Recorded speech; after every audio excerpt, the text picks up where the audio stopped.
Welcome to the Therapist's Invitation, formerly known as Candid Conversations. The was just nice and elongated.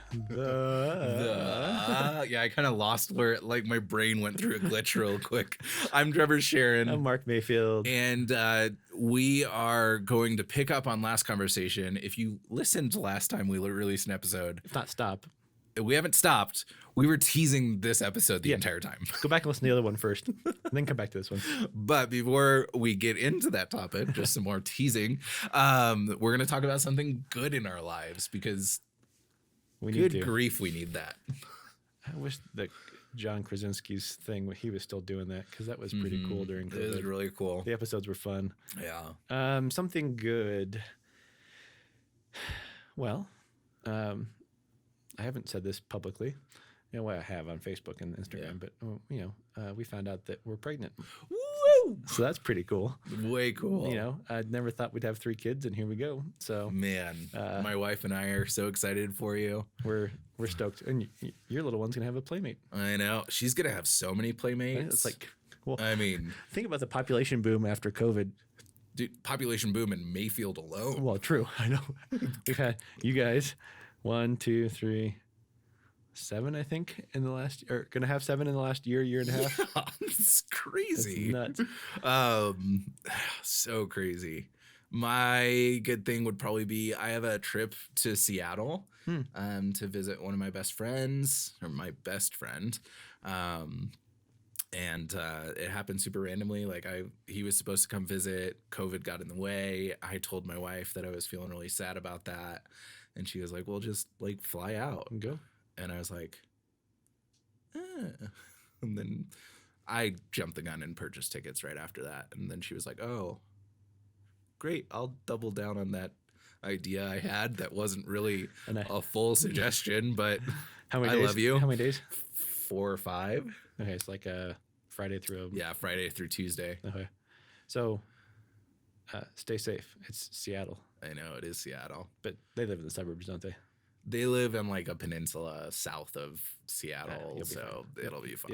It'll be fine. I mean, CHOP is not there anymore, so CHOP. It's it was like the autonomous zone that protesters took over the capital area, and it was anarchy for about 15-20 days. Yeah, no, we're gonna be doing a lot of filming for our podcast that he and I have, and playing board games and going on long walks on the beach to talk about life. Well, it makes sense because if you know his friend, that just yeah, I know his friend. That fits nicely. Yeah, it's gonna be great. And both their wives are rolling their eyes right now. Oh, for sure. But they've been so gracious with us of just saying hey, we've got the kids. Yeah, both of you just spend time with each other and have it. Because I haven't seen him since last year when he moved out to Seattle. Right, which has been a bummer. It's been a while. Yeah, I forgot. It's been a while, and that was really hard for me to I felt a lot of feelings about him leaving because I don't do well with ends or people leaving. That's just something that's very sensitive for me. So go back to our last podcast with change, but this is like change on steroids because it's relationship change. Yeah. And so there was a lot of feelings of frustration and anger and grumpiness with just losing my best friend's proximity. And what was helpful in that period is also what we're going to be talking about today. Right. And it's a motto that my family has of you can be grumpy, but you can't be mean. And if you want to adopt that for your family, you're welcome to. If you're not sure about it yet, we'll probably be able to convince you by the end of this episode. Yeah, we adopt that in our family as well. It's just, it's such a powerful statement. You can be grumpy, but you can't be mean. Right. And how many times have we, over the last, 5 years that we've known each other, we come in and we're like, how you doing? I'm grumpy. Okay. Yeah. Noted. Noted. Thanks for sharing. Yeah. But, it is amazing. And I'm going to say this, and I'm very, very opinionated about this. Mm-hmm. And so people feel free to push back. Yeah. But I really believe that if you use your grumpiness as a tool to be mean, you have unparalleled entitlement. Oof.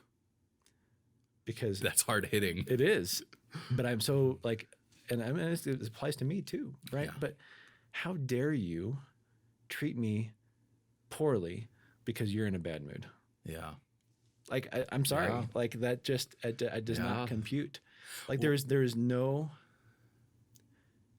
like I cannot think of a time, and my wife and people that know me can counter this, but I can't think of a time where I have blown up or reacted on somebody because I'm grumpy.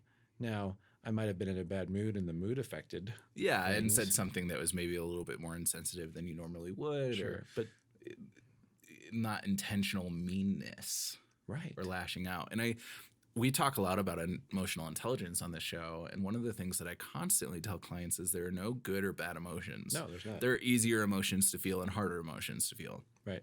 But if I punch you in the face right now, you will probably respond by feeling angry. Mm-hmm. And that would be what I would consider a healthy emotional response because Yeah. I just punched you in the face. Laughing, not so much. Right. Yeah. Very different. Yeah. That's why it's super creepy when the Joker does it. Yes. And so if I punch you in the face, you're probably going to feel angry. That is your reaction. Right. And then you have the opportunity to respond. You haven't done anything wrong or inappropriate or unhealthy up until this point. Mm-hmm. But if you choose to punch me back in the face, that may or may not be an appropriate or healthy response. Might be justified. Might be justified. It might be totally appropriate. There's a lot of different options. But that's where we actually have the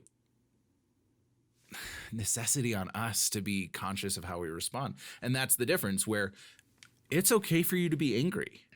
It's not okay for you to kill me because I punched you in the face. Well, right. Like we talked about last week, there's some things that had happened, with the team. And Yep. The team meeting was hard and that kind of stuff. But I made a comment like and I don't know if I did this in the video, if I did this, in the team meeting, but I'm like, you have the right to be upset. Yeah. And you have the right to be mad at me. Yeah. But let's talk about it. Yeah. Right. So there's a difference between, am I allowed to feel this way? Right. But then what am I Yeah. going to do with it? Yeah. And that's where I think the entitlement piece comes. Like, I don't know. My 4-month-old has every single right to feel uncomfortable and unhappy and grumpy and frustrated and all of the feelings that she can possibly feel. She has every single right to feel those things without any question whatsoever. And her only way of expressing it right now is? Yeah, her only way of expressing it right now is through crying. Mm-hmm. And so that response is absolutely appropriate. Right. Now, when she hits her toddler years, then we start running into it's okay for you to feel this way, but it's not okay for you to break things around the house. Right. Or to hit mom and dad. Or bite or Yeah. That's what I'm trying to communicate with. It's okay to be grumpy, but it's not okay to be mean. Is that your feelings are your feelings. Nobody can take that away from you. Right. And we don't even talk about controlling feelings. We talk about managing feelings because you can't actually control your feelings. If if I punch you in the face, you're going to have a feeling. It happens. It's a reaction. You're not going to be able to say like, Trevor punched me in the face. I'm going to choose to feel happy about this situation. Like can't we're humans. We can't do that. We react. But then the sign of true health is acknowledging I'm really angry. And also I know Trevor and I really don't understand why he punched me in the face. So I need to understand a little bit more what happened before I make a response. Yeah. Yep. All of a sudden, I mean, if you want to look like a really mature human being, adopt this motto. Right. Yes. And find a way then to, when you manage your emotions, find a way to release, because if you hold on to them or you stuff them, you are going to spill over on people. Right. Right. There's no two ways about it. Yeah. Managing them means going, okay, I'm aware of how I'm feeling. It's saying, hey, Mark, I'm grumpy. Right. Yeah. Like, and in a marriage relationship, my wife will come up to me like this week, like, I can tell you're not doing okay. Yeah. What do you need? Yeah. Versus, hey, you're grumpy. Right. Yeah. I learned that early on. We've been married for 13 years. So yeah, I did that before. I'm not allowed to point out if my wife's grumpy. I can note, hey, it looks like you're not doing okay. I'm here to support you. How can I help you? How can I help you? Yeah. Whatever. Good responses there. But a large part of, but even better than that would be coming up to my wife and saying, hey, I'm struggling. Yeah. Probably a little bit grumpy. Yep. not your problem, Yep. but wanted to give you a heads up. Yep. And if in a marriage relationship, they'd be like, yeah, Right. sorry. We got to stop that over again. Mark it. Sorry. A little beep. The first beep on any of our shows. That was we've definitely. I mean, we've been aiming for candidness Well, there for we go. like 4 seasons or I something. just said it. I think we just hit a new level. Oh my gosh. Well, That's awesome. so yeah, I mean, but that's really her response. Like, okay, You're so frazzled right I know, now. I'm so frazzled. I'm like, I've never candid. That's amazing. Just gonna sit with that for a second. Yeah, Was not in control of my reaction. a little real for you in that moment. Little real. Yeah. Yeah. But I think, I mean, what you're communicating is that we shouldn't be hiding our emotions. We shouldn't be disregarding our emotions or the emotions of the people that we love, because that is not a healthy response. No, but even in a professional setting, right? Mm-hmm. We should be able to say, hey, boss. Yeah. Hey, coworker. Hey, whatever. Employee. Rough day. Yeah. Not your stone. I'm going to own that. Yep. Just letting you know. Yep. Versus, gee, I wonder why so-and-so just barfed all over me emotionally. Yeah. What did I do to offend them? Right. I moved something. Yeah. Well, and I think a common thing that I've noticed with people who don't manage this very well is that I end up coming out of a conversation with them and I think there's always going to be something. Sure. And so these are the people who there's always some reason that they have as an excuse for their poor behavior or poor emotional management. Yeah. They lash out, their hair's on fire, they're just very unkind or disrespectful. And then as you seek to understand what's going on, their car broke down that morning, or their family has this thing going on, or they woke up on the wrong, like there's always something. Mm-hmm. And that does not speak to an ability to manage and own your feelings. It speaks to, I'm going to be able to blame everything else for how I treat people. Yep. And the way that we can change that is by being able to say, okay, I'm really grumpy right now, and I'd love to be able to lash out at somebody just to make me feel better. Right. But I know that the appropriate response for me is to just let you know I'm grumpy. Yep. This is really hitting me sideways right now. I'm going to need a few minutes to kind of think about this before I can respond healthily. So if my statement about being entitled wasn't bold enough, oh gosh, or my swearing earlier just now wasn't bad. I really do think that if we lash out in our grumpiness, that is a form of bullying. Wow, getting all the hard hits in. I'm just saying, and I'll own some of that. Oh, for sure. That I'm not pointing the finger. I'm like, this is recognizing some of the things I've done in the past. But I mean, how is it any different than bullying? That's a good point. Well, and I'm thinking too, like everybody has been a bully at some point. Right. There's even a story that Mr. Rogers shared where he had told his grandson to go inside and not squirt him with a water gun several times. And then the grandchild didn't listen and he lashed out and told him to go inside and that he wasn't allowed to play anymore, and then had to come in and repair that rupture. Right. And yeah, I mean, because really bullying at the end of the day is having a position of power or influence and using that in a harmful way to somebody else. Mm-hmm. And so, yeah, I mean, maybe the meanness out of grumpiness really is just a form of bullying. I'm not going to pull any punches today. That's brutal. But I think it's an important, we need to really reflect on that. Yeah.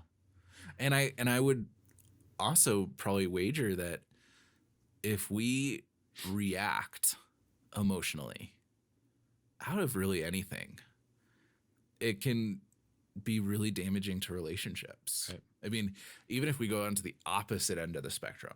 Mm-hmm. So if anybody watches Brooklyn Nine-Nine, there's a character named Boyle, and it's a reminder. You've told me to watch it, and we haven't. It's such a good one. We haven't yet. But there's a phrase that comes up of going full Boyle. Sure. And basically what he does is he over leans into his romantic relationships and like on date 2 is trying to propose marriage and like goes way in. And I would say that is him reacting emotionally and not having appropriate boundaries over, I feel this way, but my response is not going to be as dramatic as my feelings. Right. And so with all of our feelings, being able to respond with this idea, it's okay to feel it, but it's not okay to react this way. Yep. Yeah. I think that's really good. And I think as you're listening to this, you might be feeling overwhelmed. Oh, yeah. And I think this is where we find a lot of engagement in counseling is a lot of people, this might be a wake-up call for you, and you're like, great, this is good. Thanks, Trevor. Thanks, Mark. Yeah. Real mad at you right now. Yeah. What do I do with that? Yeah. Well, now we need to go back, and we would encourage you to go back and listen to season 1, season 2, season 3. What do you do with the mad that you feel? What do you feel with the sad that you feel? Of Mayfield, right? And go, okay, so there's tools that I can utilize to become more emotionally intelligent.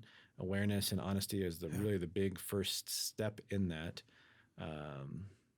Or sit with a counselor. Yeah. I mean, if you feel like every time that you've been grumpy, you've also been mean, go sit with somebody who you can do that with. Right. And the beauty of a counseling relationship is that, Mark, if you were my client and you came in and you were grumpy and you were also mean, I would be able to say, hey, Mark, I'm noticing that you're feeling really grumpy and you're treating me in a mean way. Right. So how, what's going on, or how can I talk to me about that. Let's process through it. What are you doing in this? Like, we're able to, like, a counselor's feelings should not be fragile and they shouldn't be easy to offend. I have to say shouldn't. Air quotes. And so the benefit is you can come in and you can work through that in a really active way that you won't get in other relationships most likely, and be able to sit with, oh, that was really mean. Right. And this is why. And I just maybe don't have enough tools to be able to express, especially for me, I'm an external processor. Right. And so if I feel grumpy, I want to be able to process verbally my grumpiness. Right. And that opens me up for a lot of opportunity to be mean. But if I can find healthy people and healthy structure around those conversations to be able to say, man, I'm really grumpy. I'm not entirely sure, but like I didn't sleep super well last night and I felt really overwhelmed the moment I woke up this morning. And I just still feel really overwhelmed right now. And then the other person says, yeah, like, I mean, you have a lot on your plate. Right. Thanks for sharing that with me. Is there anything I can do to support you today? It takes that grumpiness and cuts it in half. Yeah. Yeah. And now I've avoided the situation where instead I could have gone to that person and be like, what the? Right. But it goes back to feeling seen, heard, valued, loved, all that kind of stuff. Yeah. Which may not be accessible for all people. Right. In which case, hire a paid friend. Yep. Well, I think that's a natural end to this conversation. Even though it's a little bit of a shorter podcast, we definitely didn't pull any punches. Yeah. I mean, and we had to bleep out one section for the first time ever. Thanks for joining us on The Therapist's Invitation. We are so grateful for your continual engagement with the content that we produce, and we would love to be able to hear from you. You can email us candid@mayfieldcounseling.com. You can also reach out to us through the Mayfield Counseling Center's Facebook page. And then the greatest compliment is share